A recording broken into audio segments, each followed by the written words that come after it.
U.S. sends waivers for Iran's civil nuclear programs in latest maximum pressure campaign move. Washington. The United States announced the end of waivers that allowed countries to cooperate with Iran on civil nuclear projects under the 2015 nuclear deal. Secretary of State Mike Pompeo announced Wednesday that the waivers will end following a 60-day wind-down period that is meant to allow businesses to cease operations. "I am announcing the end of the sanctions waiver covering all remaining JCPOA-originating nuclear projects in Iran, the Arak reactor conversion, the provision of enriched uranium for the Tehran Research Reactor, and the export of Iran's spent and scrap research reactor fuel," Pompeo said in a statement. The top U.S. diplomat said that an exception would be made to provide a 90-day extension for the waiver that covers ongoing international support to Bushehr Nuclear Power Plant Unit 1 to ensure safety of operations. "We will continue to closely monitor all developments in Iran's nuclear program and can modify this waiver at any time," Pompeo said.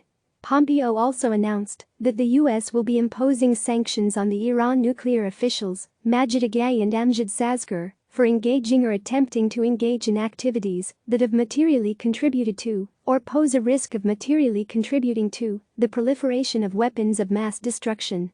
The announcement is the latest increment in the Trump administration's maximum pressure campaign on Iran, which Pompeo has said is meant to change Tehran's behavior.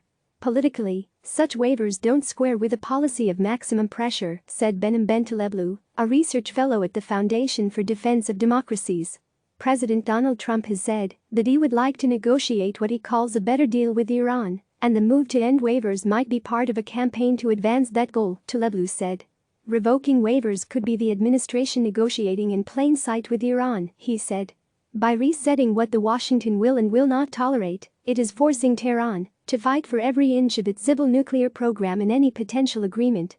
European nations and other parties to the nuclear deal, including Russia and China, have continued to work with Iran within the framework of the 2015 pact, which eased economic sanctions on Tehran in exchange for limits on its nuclear program.